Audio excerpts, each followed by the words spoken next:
गजाननं भूतगणादिसेवितं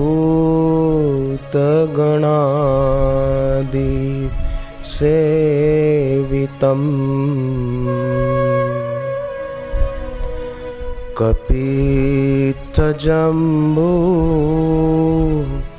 फलचारुभक्षणम्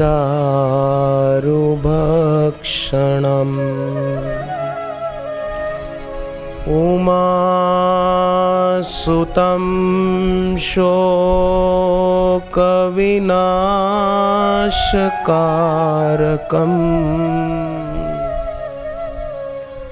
नमामि विघ्नेश्वरपादपङ्कजम्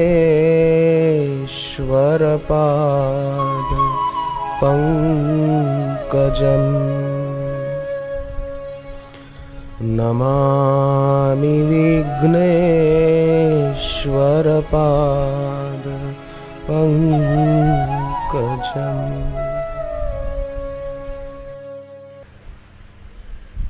सत्संग में जिसकी रुचि है,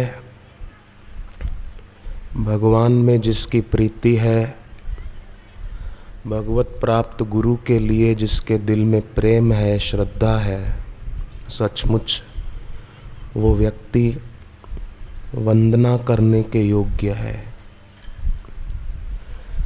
शिष्य की, भक्त की निष्ठा होती है। संत तुकाराम जी ने उस विषय में बहुत सुंदर कहा है, वर्म नेणो परिवृत्ति भंगोम नेंदुम वंदिलेचि वंदुम आवड़ी ने तुका मणे केले नामाच जीवन वारता ही भिन्न नेणोम आता। तुकाराम जी कहते हैं, हम आपका वर्म माने रहस्य नहीं जानते हैं, हम आपको पूर्ण रूप से पहचान नहीं सकते हैं, परंतु हे भगवान, ये निश्चित है कि हम अपनी निष्ठा कभी भंग नहीं होने देंगे। आपने जो कहा है गुरुदेव, और आप जो कहते हो, वो हमारे लिए हृदय पूर्वक, प्रीति पूर्वक वंदनीय है। आपके सिद्धांत हमारे लिए प्रमाण है, आपके वचन हमारे लिए प्रमाण है कि ऐसा करना चाहिए, ऐसा नहीं करना चाहिए। बस उन्हें सिद्ध करने के लिए हमें किसी और प्रमाण की जरूरत नहीं है। हमने तेरे नाम को ही अपना जीवन बना लिया है। आमी पहा कैसी एक तत्वी झालो राखणे लागलो वासनेसी तुम्हा विण काही नावड़े या जीवा केला तोची देवा दृढ़पण। हे भगवान, हम एक तत्व में दृढ़ हो जाएं, एक बात में, एक निष्ठा में, एक गुरु के वचन में हम निष्ठावान हो जाएं, तो हमारी वासनाओं से अपने आप रक्षा होने लगेगी, भोगों से अपने आप हमारा बचाव होने लगेगा। हमको अन्य साधना करने की जरूरत नहीं पड़ेगी। हे प्रभु, आपके सिवाय मुझे कुछ भी अच्छा नहीं लगता, और मुझे न लगे ऐसा मैंने दृढ़ निश्चय कर लिया।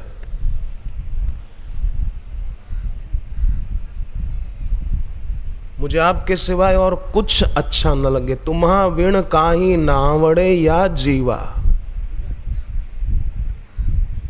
कोई अच्छा न लगे,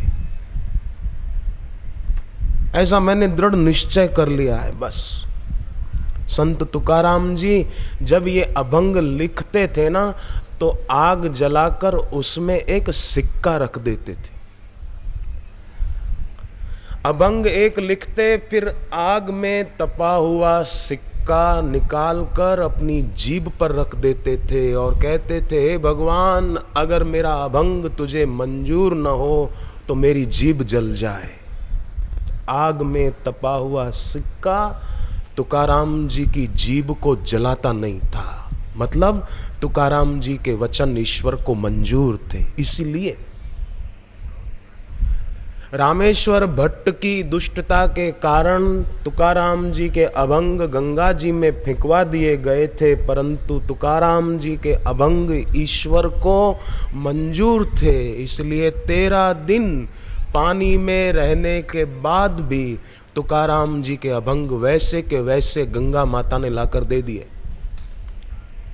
तुकाराम जी की सच्चाई थी, तुकाराम जी की एक निष्ठा थी। तुकाराम जी कहते हैं, प्रभु हमने तेरे नाम को ही अपना जीवन बना लिया है, उसके सिवा अन्य कोई वार्ता हम नहीं जानते। उस एक को ही अपना सर्वस्व मानकर हमने अपना संपूर्ण जीवन आपकी सेवा के लिए न्यौछावर कर दिया है। विकलों ते सेवा जीवे एक क्या भावे, एक विध एक क्या भावे। तुका माणे शुर जालो बाहर आलो संसारा। हे प्रभु, हमको जो बल मिलता है समर्पण से, उससे हम इतने शूर हो गए हैं कि हमने संसार को हरा दिया है, वासनाओं को हरा दिया, भोगों को हरा दिया। तुका माणे शूर जालो। तुकाराम जी कहते हैं तुका शूर हो गया आपके चरणों में समर्पण करने से, आपके चरणों में निष्ठा रखने से। तुका माणे शूर जालो बाहर आलो संसारा। संसार हार गया। जैसे मीरा बोलती थी,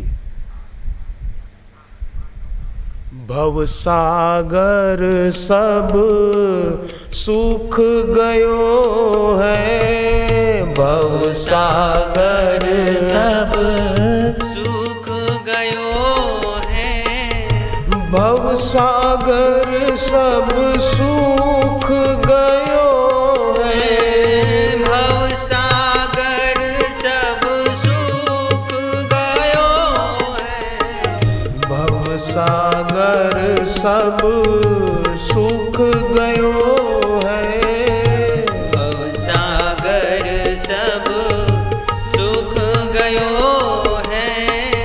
फिकर नहीं मोहे तरनन की, फिकर नहीं मोहे तरनन की, मोहे लागी लगन गुरु चरणन की, मोहे लागी लगन गुरु चरणन की।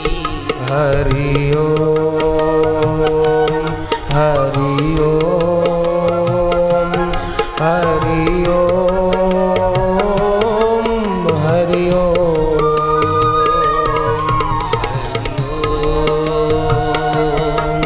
हरि ओम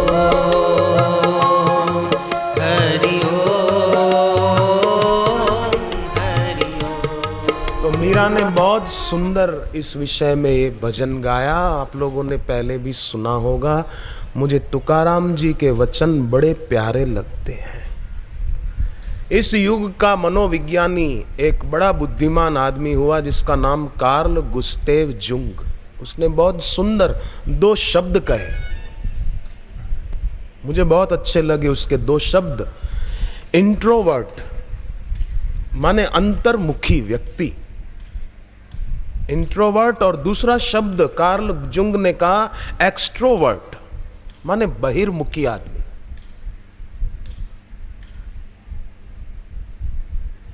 देखो, कोई आदमी बोले कि मैं खाली श्वास लूंगा पर छोड़ूंगा नहीं, तो जिंदा रह पाएगा?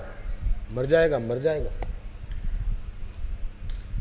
कोई बोले कि मैं एक पैर तो उठाऊं चलने के लिए पर दूसरा पैर मैं नहीं उठाऊंगा, तो क्या वो चल पाएगा? क्या आप बताओ।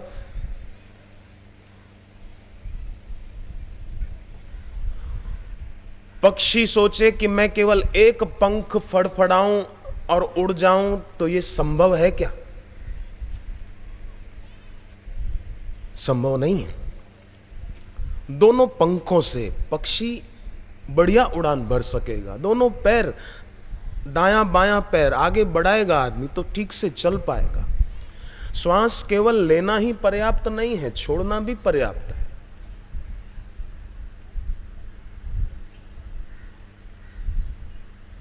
ये पेड़ पौधे हैं ना, ये पेड़ कार्बन डाइऑक्साइड लेते हैं, ऑक्सीजन छोड़ते हैं, और हम ऑक्सीजन लेते हैं, कार्बन डाइऑक्साइड छोड़ते हैं। वो उनको मिलता है हमारा, उसका हमको मिलता है। तो दोनों एक दूसरे के पोषक हैं, पूरक हैं। इसलिए जीवन में बहुत जरूरी ये है इंट्रोवर्ट, अंतर्मुखी होना। और जो अंतर्मुखी होगा वो तुकाराम जी की तरह शूर होगा। संसार को, भोगों को हराने में वो सफल हो पाएगा। नहीं तो भोग सफल हो जाएंगे, उस व्यक्ति को हरा देंगे। नहीं तो उसका मन ही, अरे भोग क्या, उसका मन ही उसको हरा देगा। तरह तरह के तर्क करेगा, ऐसा क्यों, ऐसा क्यों, ये क्यों। मन तरह तरह के तर्क देगा। तुकाराम जी कहते हैं हमारा मन अन्य सभी जगहों से लौटकर वापस आ गया है, अब हम वही लेते हैं जो हमें हमारे स्वामी देते हैं। बस ये, इसको निष्ठा बोलते हैं। तुकाराम जी का एक एक वचन अनुकरणीय है, अनुसरणीय है। दूजिया पासाव परतले मन केले ध्यावे दान होइलते, तुका मणे आता पुरलान वस एका विणा ओस सकल ही। एक एक वचन। अर्जुन को महाभारत के युद्ध में जो विजय मिली थी वो अर्जुन के शस्त्र से नहीं मिली थी, भगवान के शास्त्र से मिली थी। अर्जुन को विजय उसके बाण से नहीं मिली थी, भगवान की वाणी से मिली थी। अर्जुन को विजय किसी उपकरण से नहीं मिली थी, भगवान के अनुसरण से मिली थी। हमको भी इस संसार रूपी युद्ध के मैदान में विजय बापू के वचनों का अनुसरण करने से जल्दी मिल जाएगी। तुकाराम जी के वचनों का अनुसरण करने से जल्दी मिल जाएगी। दूजिया पासाव पर तले मन, अब अन्य सभी जगहों से मेरा मन लौट कर आ गया है, अब मैं वही लेता हूं जो मेरे स्वामी देते हैं। उनके सिवा हम अन्य किसी चीज, वस्तु, वो व्यक्ति को स्वीकार नहीं करते। उन्होंने हमें जो दिया है वो पूर्ण है और कहीं से मुझे कुछ लेने की आवश्यकता नहीं है। एकादशी के दिन आपने उपवास रखा हो पर भूख लगे और आप अन्न का एक दाना खा लो, आपकी एकादशी गई, व्रत टूट गया और पेट भरा नहीं, एकादशी टूट गई। क्या मिला? इसलिए बहुत सावधान रहना निष्ठा के विषय में। तुकाराम जी बहुत सुंदर कहते हैं, और इसमें जिसको भी सफल होना हो, चाहे मुझे सफल होना होगा या आपको सफल होना होगा, तो भगवान कृष्ण की एक बात याद रखने जैसी है, भगवत गीता की है। पर लोग आजकल, कई लोग भगवत गीता पढ़ते नहीं। एक महात्मा गाते थे, जन्म जाए बीता पढ़ो क्यों न गीता, ऐसा भजन है, बहुत सुंदर है। जन्म बीता जा रहा है, लोग शास्त्र पढ़ते नहीं, सत्संग में आए नहीं, बोले मेरे पास टाइम नहीं है, मेरे को इधर जाना है, मेरे को इधर जाना है, मेरे को उधर जाना है। अरे प्यारे, एक दिन था कि हम यहाँ नहीं थे क्या? अमरनाथ वाले अमरनाथ में थे, उल्लासनगर वाले उल्लासनगर में थे, बम्बई वाले बम्बई में थे। बताओ, आप बोलो। एक दिन था कि आप और हम यहाँ नहीं थे। इसमें किसी को शंका हो तो बोलो। है शंका किसी बहन को, किसी भाई को? नहीं है ना? और एक दिन आएगा कि हम यहाँ नहीं होंगे, इसमें भी शंका हो तो बोलो। सीधी बात है, एक दिन था कि हम दुनिया में नहीं थे और एक दिन आएगा कि हम नहीं होंगे, और जहां के हम हैं वहां से बुलावा हर क्षण आ रहा है। राजस्थान के जो लोग यहां बैठे होंगे उनको पता होगा, राजस्थान में अभी भी ये रिवाज है, पहले तो बहुत ज्यादा था, कि किसी के घर में बेटे बेटी की शादी होती थी ना, तो वो लोग पीले चावल भेजते थे आमंत्रण के लिए। यहाँ तो पोस्ट कार्ड भेजते थे ना, पहले शादी के कार्ड नहीं होते थे, सादे 15 पैसे का पोस्ट कार्ड एक लिख देते थे, और उसमें एक छोटी सी पॉलीथीन में, प्लास्टिक की पन्नी में चावल पीले रंग के करके, माने पीले चावल, वो आलपिन से या कैसे भी ऐसे फिट करके भेजते थे। तो पीले चावल आए हैं, माना आमंत्रण है कि आपको हमारे बेटे की शादी में आना है। तो पीले चावल तो भैया शादी के लिए आमंत्रण है, पर सफेद चावल होते हैं ना, वो शादी का आमंत्रण नहीं है, वो यमराज का आमंत्रण है कि पधारो। ये बाल जो सफेद हो जाते हैं ना, ये सफेद चावल, बाल सफेद हो जाते हैं ना, लोग काले कर लेते हैं, रंग लगा देते हैं। रंग कितना भी लगा लो, पर यह आमंत्रण आ गया है। पीले चावल शादी का आमंत्रण है, पर सफेद चावल यमराज का आमंत्रण है कि वेलकम, पधारो साहब, पधारो, मैं आपका इंतजार कर रहा हूं। इसलिए चावल सफेद हो जाए तो जरा जरा भजन ज्यादा करना। पर आजकल तो कईयों के बचपन में ही हो जाते हैं बेचारों के, विटामिन की कमी से भी ऐसा होता है। तो उसके लिए आंवले का सेवन करना चाहिए, आंवले का चूर्ण खाना चाहिए। अमृत है अमृत, आंवले का चूर्ण। मैंने पिछले 15 दिन से रोज लिया, अभी 1-2 दिन चूक गया, रोज लेता हूं, बहुत फायदा करता है। पानी में मिलाकर ले लें, आंतों की सफाई कर देता है, बड़ा गुणकारी है। तो सफेद चावल, बाल सफेद होना। राजा दशरथ जी ने देखा ना कि मुकुट टेढ़ा हो गया है, तो आईने में देखकर मुकुट को सीधा करने गए तो कान के पीछे बाल सफेद दिखे, और दाढ़ी के भी कान के पास के बाल सफेद दिखे। तो ये बाल सफेद होना शुरू होते हैं तो आप देखना, अधिकतर कान के आसपास से और दाढ़ी के भी कान के आसपास से ही सफेद होना पहले शुरू करते हैं। मानो कान में कहते हैं कि सफेद चावल आ गया, बुलावा है, तैयारी करो जल्दी।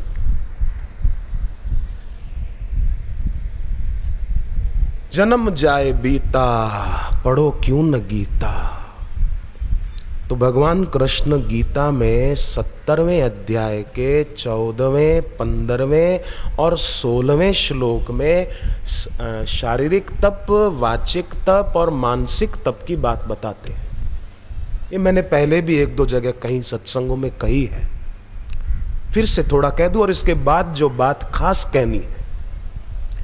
70वें अध्याय का 14वां श्लोक भगवान कहते हैं,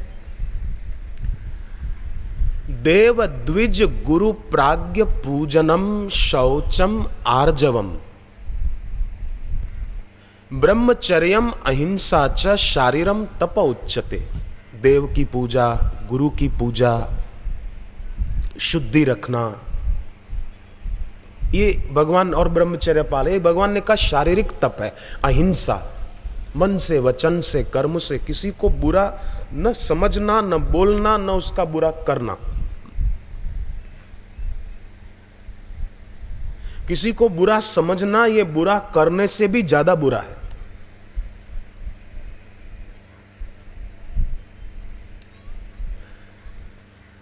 पंद्रहवां श्लोक 70वें अध्याय का, उसमें भगवान कहते हैं, अनुउद्वेग करम वाक्यम सत्यम प्रियम हितम च यत् स्वाध्याया व्यसनम चैव वांगमयम तप उच्यते।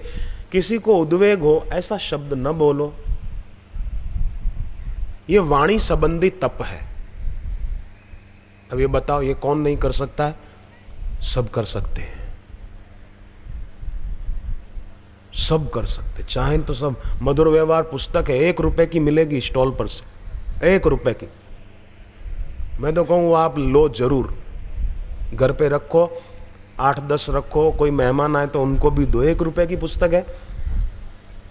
मुझे एक आदमी ने चिट्ठी भेजी और कहा कि मैंने ये मधुर व्यवहार पुस्तक पढ़ के पक्का संकल्प कर लिया कि हर महीने अपने जेब खर्च में से 50 रुपए बचाऊंगा और 50 किताबें मधुर व्यवहार खरीद कर दूसरों तक पहुंचाऊंगा। हर महीने बोले मैं ये सेवा करूंगा। 50 रुपए 1 महीने में अपने जेब खर्च से बचाना आसान है, बचा सकता है 1 महीने में 50 रुपया। सत साहित्य के प्रचार प्रसार में अपना जितना पैसा लग जाए उतना अच्छा है। मैं तो कहूँ भगवान ने जिनको पैसा दिया हो उनको चाहिए कि साहित्य के प्रचार प्रसार में अपना पैसा लगाएं, सत्कर्म में लगाएंगे तो अच्छा है। पथिक जी महाराज एक भजन गाते थे, उसके शब्द बड़े सुंदर हैं। उस दानी को भी देखो जितना बोता जाता है वो कई गुना होकर ही उसको मिलता जाता है।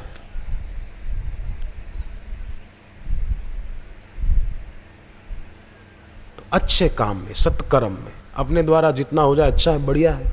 और जो करते हैं, यहाँ ऐसे कई सज्जन देवता भाई बहनें बैठे हैं जो सत्कर्म करते हैं और उनका अंतरात्मा उनको साधुवाद देता है। ये भी तो कुछ सज्जनों ने किया है ना, तन मन धन से। हम लोग बैठे हैं। तीसरा तप मन का।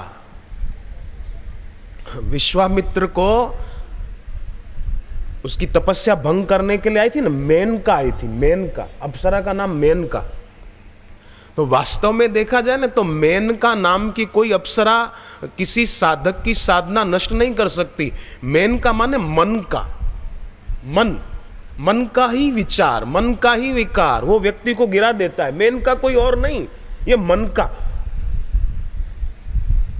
का विकार, मन मुख्य है। श्रोत्रम चक्षुः स्पर्शनम च रसनम घ्राणमेव च अधिष्ठाय मनश्चायम विषयानुपसेवते। इंद्रियां मन की सहायता लेकर भोगों में लग जाती। तीर होता है ना, पहले, अब तो बंदूकें आ गई, पहले के जमाने में तीर कमान थे। तो लोग तीर चलाते हैं तो तीर एक ही दिशा में जा सकता है, दो दिशा में नहीं जा सकता। इधर जाए फिर इधर भी जाए, ऐसा नहीं होता। तीर एक ही दिशा में जाएगा। उसी प्रकार मन एक दिशा में जाएगा अगर हम ठान ले तो। बस तुकाराम जी की तरह ठान ले बस। एक विध आमुई न धरूं पलट।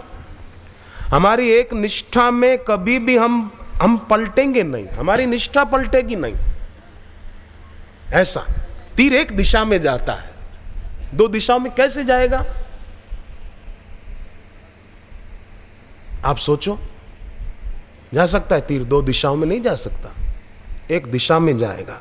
तो एक विध आमी न घरू पालट न संडू ते वाट सापड़ली।